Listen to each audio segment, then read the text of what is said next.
자, 안녕하세요. 반갑습니다. AP투자연구소의 전문가 이정열입니다. 자, 오늘은 10월 26일이고 현재 시각은 3시 1분을 지나고 있습니다. 자, 지금 함께 살펴볼 종목은 두산퓨어셀이라는 기업이고요. 코드번호는 336260입니다.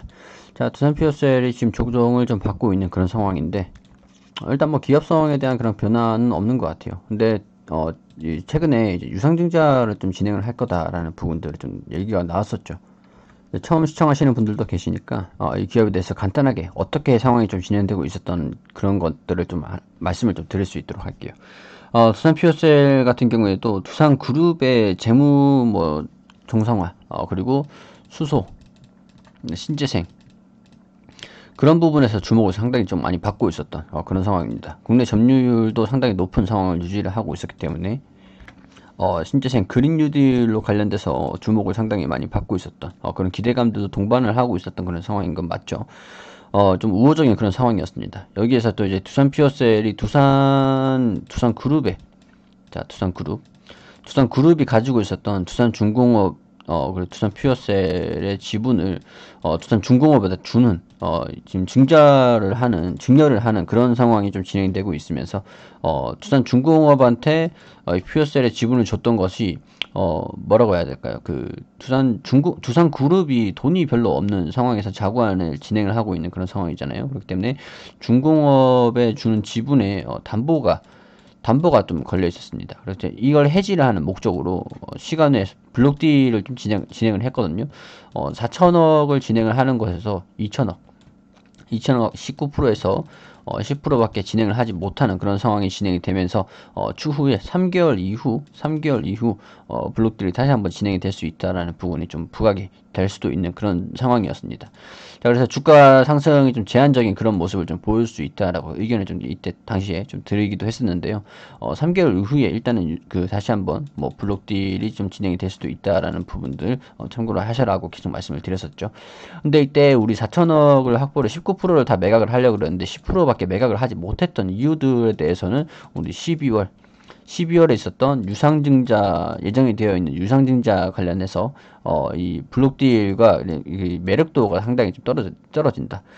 이게 좀 자세히 좀 말씀을 드리면은 간단하게 말씀드릴게요. 블록딜을 하기 위해서 이 부분에서 주가를 매수를 하려고 해도 이후에 무상증자를 진행을 하면서 이 가격이랑 무상증자 가격이랑 크게 차이가 나지 않기 때문에 이런 부분에서 좀 주가가 조정을 좀 받을 수 있다라는 부분들. 그러니까 블록딜을 진행을 하지 않고 추후에 유상증자로 충분히 매수를 하면 되기 때문에 그런 부분에서 성급하게 매수를 하지 않겠다라고 의견이 좀 반영이 되면서 19%를 매각을 하려고 그랬는데 10%밖에 매각을 하지 못했다는 거죠.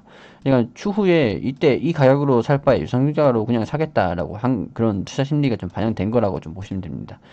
자, 그리고 12월에 유상증자를 좀 진행을 하잖아요. 그리고 블록딜이 또 한번 이제 3개월 정도가 좀 예정되어 있으면서 10월에서 3개월 이후 내년 1월까지 자 11, 12 자 12월에도 진행될 수 있고 1월에 진행될 수도 있고 자 이런 부분들은 아직까지는 좀 알 수는 없는 부분입니다. 블록딜을 진행을 하겠다라고 아직까지 공시가 나온 것은 아니기 때문에 자 여기서 일단 두산에서 두산 중공업에 줬던 이 지분에 대한 담보를 좀 해지를 하려고 대출을 해지를 하기 위해서 블록딜을 진행할 가능성은 좀 높은 그런 상황이에요. 자, 그런 상황에서 12월에 우리 유상증자를 좀 진행을 할 수 있다라는 부분을 좀 주목해보자라고 말씀을 좀 드렸잖아요. 오늘 공시가, 우리 26일 오늘 공시가 좀 나왔는데, 공시를 한번 좀 살펴보도록 하겠습니다. 일단 기재 정정이 좀 나왔어요. 유상증자 발행가에 좀 결정이 됐습니다. 결정이 됐는데 33,600원. 자, 33,600원에서 지금 좀 자 보면은 10월 6일에 우리 나왔던 이게 지금 좀 정정 신고가 나온 거거든요. 지금 자, 일단 제일 처음에 공시를 한 건 이 내용입니다. 최종 문서가 아니다라고 이렇게 좀 나와주기도 했었는데, 보통주 34,200원, 34,200원에 12월 2일에 유상증자를 진행하겠다라고 이렇게 얘기를 한 겁니다. 자, 오늘 이걸로 좀 이제 정정신고가 나온 건데요. 정정신고가 나온 내용을 확인해 보면은, 신주 발행가액이 33,600원으로 수정이 됐습니다. 33,600원으로 수정이 됐고, 자, 이 내용들을 좀 자세히 보면은, 정정 전에는 34,200원, 우리 최초로 공시를 했을 때, 확정되지 않은 가격을 공시를 했을 때 34,200원으로 한다고 했는데, 오늘 같은 경우에는 33,600원으로 운영 자금을 이전보다는 좀 낮춘, 그런 상황이에요. 자, 이 자금에서도 좀 차이가 있는데, 시설 자금을 유지를 하는데, 운영 자금에서 소폭 좀 줄어든 그런 모습을 좀 확인할 수 있습니다. 이전에는, 3,420억, 3,420억이라고 한다면, 자, 3,400, 자, 20억. 여기서 시설 자금에서 1,016억 가량을 사용을 하고, 운영 자금을 2,400억 가량을 사용을 하겠다라고 이렇게 얘기를 했는데, 시설 자금에서 이제 좀 정정 후에는 시설 자금을 유지를 하는데, 운영 자금에서 소폭 줄어든, 그렇기 때문에 3,360억 가량 좀 줄어들었죠. 보통주 이렇게 보통주를 좀 가격을 좀 낮추는 그런 상황에서 33,600원으로 낮췄기 때문에 가격적인 차이가 좀 있었다라는 부분을 확인할 수가 있을 것 같습니다. 자, 이 보면은 기간을 보면은 2020년 12월 22일까지 2020년 12월 2일까지잖아요. 근데 여기서 신주 배정 기준일이 10월 28일입니다. 자, 주식이라는 거 자체가 유상증자를 좀 진행을 하면은 여기에 따라 유상증자를 진행을 하면서 주가가 좀 희석되는 그런 효과도, 그런 원인으로 좀 볼 수도 있거든요. 그렇기 때문에 제가 이전에 계속 말씀을 드렸던 부분이 이 기업이 추후에 수소라든가 신재생 에너지 관련돼서 사업이 계속 성장성을 보일 거라고 예상을 하시는 분들, 주가가 이후에 성장을 하면서 계속 꾸준히 상승을 할 거다라고 예상을 하시는 분들은 유상증자에 참여를 하면 된다라는 부분들을 좀 말씀을 드렸었죠. 근데 유상증자를 참여하지 않겠다라고 하시는 분들도 상당히 많으실 거예요. 그렇기 때문에 주가가 조정 흐름을 좀 보일 수는 있다라는 부분들. 그렇기 때문에 12월과 유상증자를 참여 안 하시는 분들은 12월까지 좀 유상증자 이후에 조금 살펴볼 필요가 있다라는 부분들, 다시 접근을 하시는 것도 괜찮다라고 좀 말씀을 좀 드리기도 했었습니다. 자, 그러니까 지금 조정을 좀 받는 것은 제가 이전에 계속 말씀을 드렸던 게, 블록딜 이후에 블록딜이 다시 한번 나올 수도 있다는 부분들, 그리고 12월에 유상증자가 완료될 거라는 그런 내용들. 그렇기 때문에 그런 부분에서 계속 좀 참고를 하시면서 주가를 매매를 결정을 하실 필요가 있다라고 좀 말씀을 드리기도 했었죠. 지금 이때 당시에 매수를 하셨거나 이때 매수하셨던 분들은 유상증자에 참여를 하시는 부분들도 상당히 33,600원 가량까지는 좀 조정을 받을 수 있다라고, 주가가 조금 이 부분까지는 좀 하락할 수도 있다라는 부분들, 좀 유상증자 가격이 좀 낮아요. 33,000. 블록딜은 우리가 블록딜을 35,000원 수준에서 블록딜을 진행을 했는데, 유상증자 가격은 좀 더 낮은 그런 상황이네요. 그러니까 블록딜이 체결이 좀 잘 안 됐죠. 그런 의미에서 본다라면은, 블록딜을 좀 진행을 했을 때, 우리 유상증자가 진행이 좀 되는 것은 좀, 아무래도 멀리 보면 좀 긍정적이라고 좀 말씀을 좀 드릴 수도 있을 것 같아요. 뭐 이전에 발표를 했었던 블록딜 가격도 34,000원 이때였기 때문에 블록딜 가격이 35,000원 정도로 진행을 했던 거에 매력도가 좀 떨어졌었죠. 근데도 우리 19%에서 우리 10%가 뭐 블록딜이 체결이 되긴 했었잖아요. 그렇기 때문에 이 유상증자도 한번 좀 기대를 해볼 수 있는 부분이 아닌가, 좀 조심스럽게 그렇게 좀 볼 수는 있을 것 같습니다. 자, 이때 좀 블록딜에서 참여를 안 했던 사람들도 유상증자에 참여를 할 수 있는 가능성도 좀 있을 것이라고 좀 보기 때문이죠. 자, 일단은 12월까지 유상증자에 대한 영향이 좀 있을 것 같긴 한데, 우리 10월 7일에, 우리 10월 6일에 블록딜이 한번 진행이 됐었기 때문에, 3개월 이후죠. 3개월 이후, 한 12월에서 1월 가량에서 본다면, 아무래도 3개월 직후라고 하면 1월 7일이나 뭐 1월 6일쯤이 되겠죠. 이 근방이 되겠죠. 그렇기 때문에 이때 당시까지 주가를 좀 살펴볼 필요가 있을 것 같다. 유상증자를 결정을 하면서 주가가 주당 가격이 좀 희석될 수 있는 그런 상황이 좀 있습니다.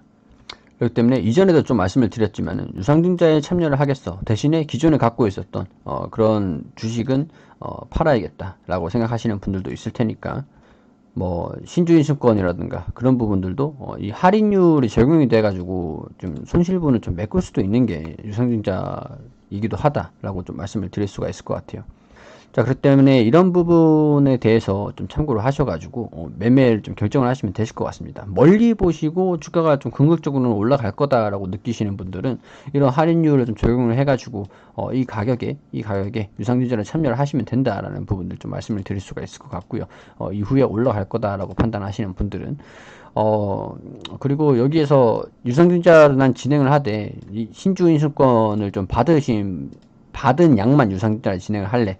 나머지 그 물량은 좀 정리를 해야겠어 라고 하시는 분들은 이때 정리를 하시면 됩니다. 정리를 하시면 되고, 그리고 아니면 나는 가지고 있고 유상증자도 참여를 할래 라고 하시는 분들은 이렇게 또 진행을 하시면 되는 거겠죠. 유상증자는 참여하지 않겠어 라고 하시는 분들은 이 매각을 하시든 안 하시든 결정을 하시고 신주인수권을 매각을 하시고 유상증자는 참여를 안 하셔도 된다라는 부분들 좀 말씀을 드릴 수 있도록 할게요. 이런 부분들은 손실률에 따라서 매수가가 얼마냐에 따라서 좀 그 의견이 좀 달라질 수 있는 부분들이기 때문에 이 내용을 좀 참고를 하셔가지고 개인적인 판단으로 좀 결정을 하시면 좋겠다라는 부분에 말씀을 좀 드릴 수 있도록 하겠습니다. 자, 그리고 우리 AP투자연구소에서는 매일매일 무료 종목을 추천드리고 있습니다. 네이버에서 AP투자연구소라고 검색을 하시면 상단 부분 홈페이지에 AP투자연구소 홈페이지를 들어오실 수가 있습니다. 자, 라이브 깜빡깜빡 하시는 거 밑에 보시면 2020년 무료 추천 종목이라고 게시판이 있는데 들어오시게 되시면은 저희가 매일매일 이렇게 추천을 드리고 리딩을 해드린 내역들을 확인하실 수가 있습니다. 자, 지난 게시판 또한 전부 다 확인하실 수 있도록 열려 있기 때문에 보시고 확인을 하시길 바랄게요. 자, 10월 19일 월요일 오늘 종목 추천 한번 보도록 할게요. 자, 여기 보시면은 우리 장전에는 뉴욕 증시가 어떻게 움직였는지 대략적으로 좀 설명을 드리고 댓글로 이렇게 리딩을 좀 진행해 드리고 있습니다. 자, 그리고 9시가 되면은 흥국화재 현재가 15,000원 기준 매수, 1차 목표가 15,450원, 손절가 14,200원으로 대응하시라고 말씀을 드리고 우리바이오가 현재가 3,400원 기준 매수 안내 드리고 1차 목표가 3,500원, 손절가 3,250원, 그리고 2분의 캐몬 현재가 3,570원, 자, 1차 목표가를 3,675원, 손절가 3,420원으로 대응하시라고 추천을 드렸죠. 자, 이렇게 세 종목 추천드렸습니다. 자, 그리고 시장이 상승 출발한다라고 이렇게 설명을 드렸고, 흥국화재 1차 목표가 달성 후 급등 VI 발동 중이다라고 이렇게 차트를 보면서 이렇게 설명을 드렸습니다. 9시 5분에. 자, 9시 5분에 이렇게 설명을 드리면서, 이게 이제 캐몬 1차 목표가를 달성을 했다라고 차트, 이 음봉입니다. 음봉에서 우리 고가 달성을 했다, 최고가 달성을 했다고 설명을 드렸습니다. 자, 그리고 우리바이오가 손절가를 3,200원으로 하향 조정을 해서 지금 매도 한창 싸우고 있다. 그렇기 때문에 손절가를 낮추고 보유하는 전략으로 가자라고 설명을 드렸습니다. 자, 이런 상황에서 두 종목을 수익을 내고 한 종목은 보유 중에 있다라고 이렇게 설명을 드리고 노하우 부분들, 시장이 어떻게 대응해야 된다라는 부분들 쭉 설명을 드리면서 시장 브리핑 한번 이렇게 드리고 있었는데 시장 브리핑을 한번 드리면서 자, 이 종목들 리딩을 계속 진행하고 있었습니다. 자, 그리고 장중에서 또 이제 흥국화재가 20% 넘는 급등을 하면서 상승하는 흐름들, 아까 차트랑 또 다르죠. 상승을 했죠. 그리고 캐몬도 12% 넘게 상승을 하면서 추가적인 상승을 했다라고 설명을 드렸습니다. 자, 그리고 우리바이오가 1차 목표가를 돌파를 했다라고 설명을 드리면서 좀 세 종목 다 모두 수익을 내는, 자, 아까 전에 우리바이오가 음봉이었는데 자, 이 분봉상에 돌파를 하면서 3,525원 터치를 했다라고 이렇게 설명이 나와 있죠. 자, 이렇게 차트로 설명을 해주면서 자세하게 리딩을 받으실 수 있도록 안내를 드리고 있으니까 자, 도움이 필요하신 분들은 오셔서 도움을 받으시는 것도 좋겠습니다.